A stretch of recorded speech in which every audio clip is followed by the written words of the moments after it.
Hey guys, welcome back to the channel. Hope you're all well. Andy here with Camera Cravings. And today is an exciting day because earlier today, this arrived in the post. And this, I didn't think would come in time for the arrival of this, the Sony A7S III. Yes, my friends, it's finally here. And we're going to do a quick unboxing and then, give you my first impressions on this immense camera. Well, I hope it's going to be immense. Recording this on the Canon R5, still got that. Gonna do a sort of few comparisons between the video on this and the video on the A7S III. And yeah, I'm going to test it out over the next couple of weeks and then make a final decision on whether I'm going to stick with Sony or actually move full on over to Canon. So at the moment I think I'm going to stick with Sony, but we will wait and see what this camera's like. So in the box we got the manuals, got the HDMI thing that secures your HDMI cable. Got a USB-A to USB-C cable there.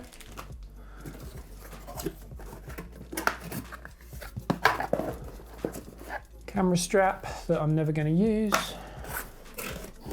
I've actually got a dedicated battery charger, that's nice. The Canon R5 came with that, and Sony recently, their cameras haven't come with actual proper chargers, so that's nice to see. And then we got power cables depending on what country you're in. And then in here we have the camera.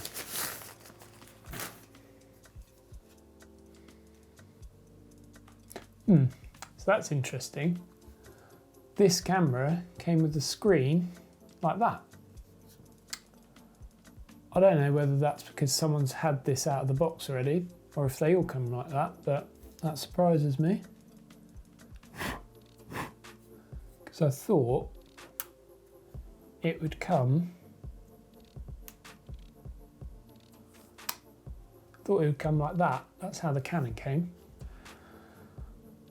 Wow, what's noticeable straight away is that for a Sony camera, this feels really good in hand. I don't know if you can see on the top-down camera, all my fingers fit on, just about. It's still a little bit short compared with the Canon grips my whole hand fits on. And actually, I don't have very big hands, so yeah, it is better. My old A7R2 and also the A7 III I had, which the A7R2 is up there, my little finger used to be off the end like that, so that's definitely an improvement. Got the new dedicated record button up on top there. Got 4 custom buttons. Feels really weird holding a new Sony camera, having used the R5 for video and particularly for photo shoots lately for the last month or so. One thing I would say is this feels a little bit more rounded on the edges. My old A7R2 in particular, when I used to shoot with that for a long period of time, get like a rub on my hand, and yeah, this just feels good. The grip feels good. That's I didn't actually see a battery come out of here.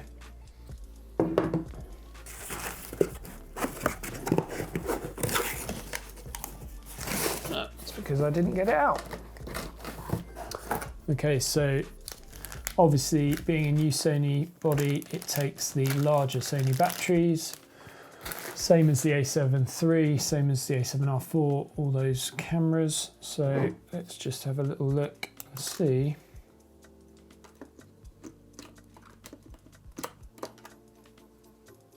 Okay.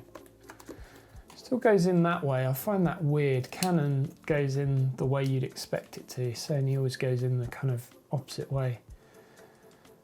It's interesting, the flip screen, has it got any power? No. Okay, so there's no battery power. So I will charge up the battery and then we'll go again. But yeah, just before I do that, flip screen feels pretty good actually, feels pretty robust. And I like that they've got the mic port is, just move that out of the way for a minute. Mic port is there, so it's nice up high out the way, so that essentially when your screen's out like that, it's not going to get in the way. Whereas on the R5 there, it kind of, the door is quite a big flappy door, and although I can see the screen, it's slightly blocked by that. Okay, so yeah, I'll charge up and come back. Okay, so that's on charge now. Just while I'm charging that, thought I'd have a quick look around the rest of the camera. So obviously we've got the new door for the memory card slot. So it's got like a little, don't know if I can see that on the overhead, it's got like a little tab that you pull down and then you slide out. So it's quite similar to the Canon one, but the Canon one's more of just a pull out. And then obviously in there we've got room for the SD and also these CF Express Type A. These cost an absolute fortune at the moment. I would recommend waiting if you can until they've come down in price. But yeah, I wanted to get hold of one. I was surprised that Park Cameras was the only place I could get hold of one actually, so in the UK. So yeah, I was quite surprised to get hold of one. What else we got? Let's have a look at the other side.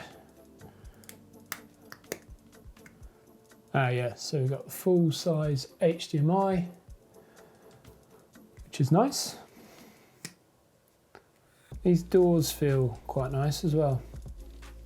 And then we've got the mic, got a headphone socket there.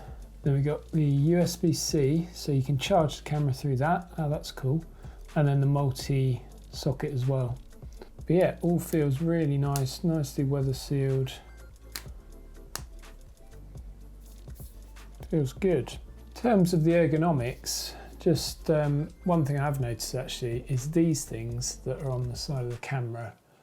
The ones on my A7RII rattle around, and they have the A7 III was the same. They're really rattly. These ones are like, I don't know what they've done to them, if it's this plastic stuff, but it just stops them moving, which is, I don't know why they put them on, to be honest. I don't think they're necessary because who actually uses the included camera strap? But anyway, at least they don't make noise now, which is good. One thing I do like is this front dial on here, which Sony cameras have. The Canon has the kind of front dial on top, and that has taken me a bit of getting used to. I think I do prefer it on here. We've got another dial there, which, okay.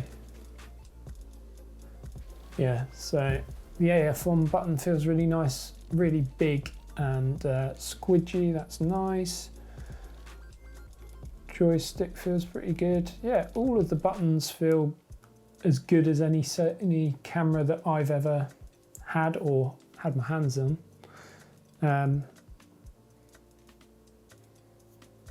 Yeah, other than that, it doesn't feel all that different to like the A7R4, things like that, even the A7 III, to be honest. The grip's feels a little bit deeper and yeah, a little bit better, but overall, pretty impressed so far.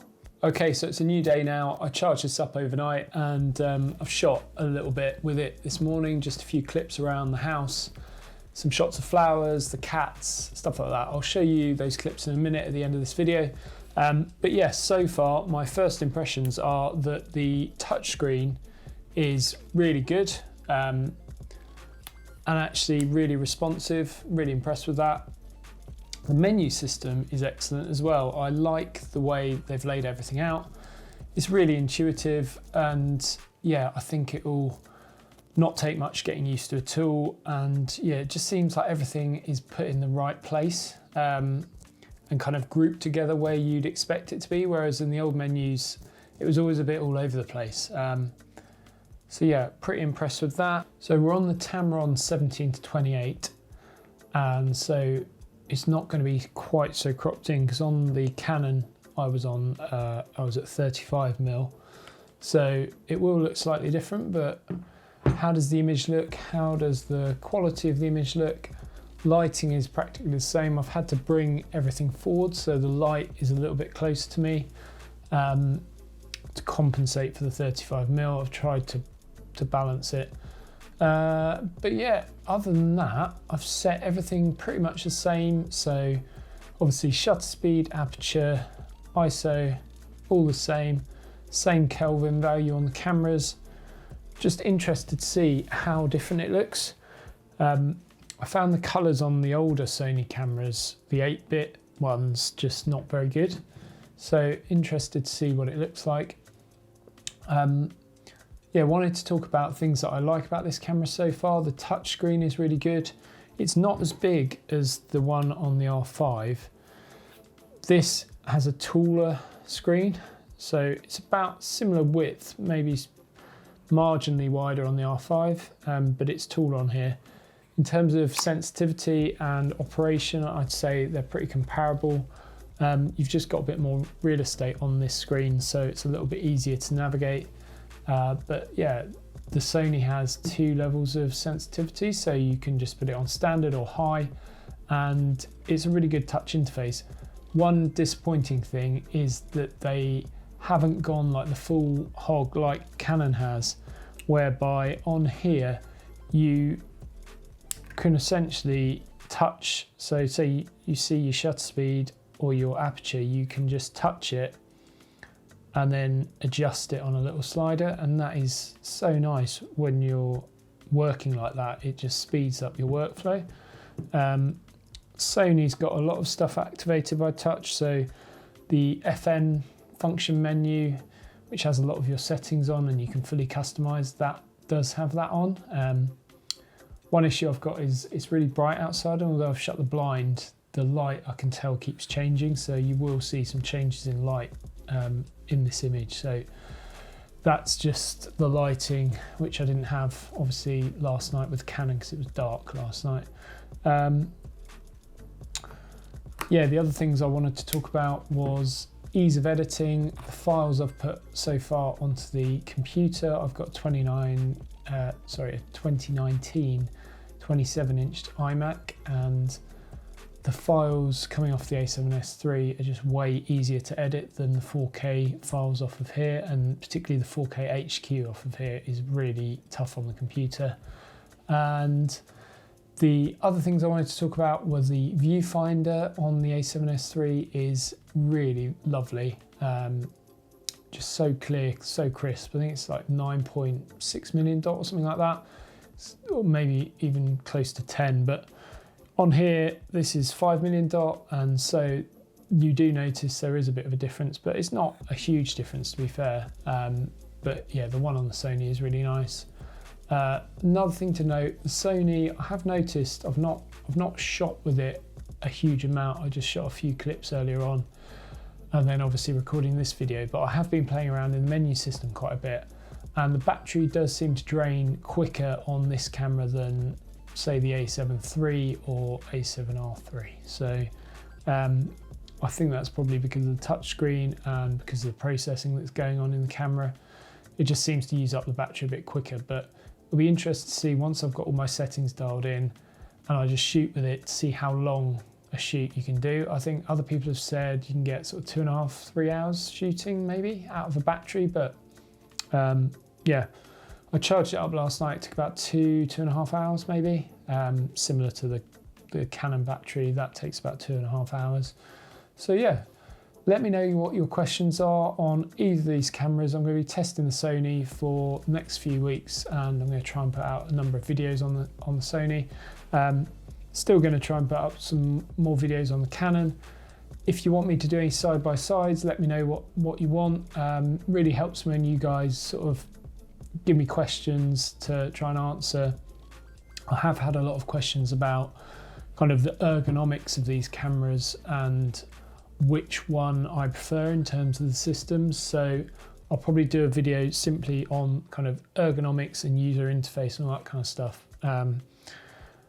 The Sony one is way better than the older Sony cameras, I will say that. I still think Canon is ahead on that front, but I'll do a sort of more in-depth video on that. And hopefully this has been a useful intro to the camera, and yeah, I will put up some footage that I shot earlier on and look forward to seeing you in the next video.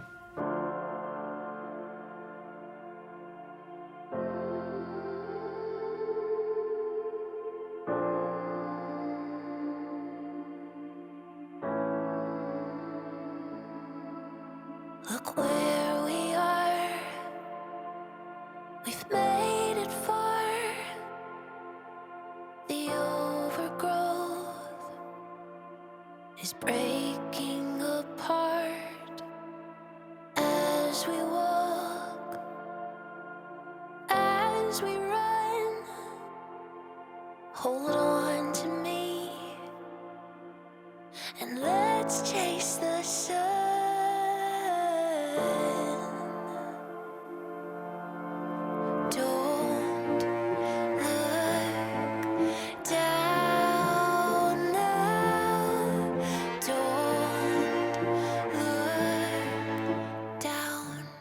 Hey guys, so I hope you enjoyed that footage.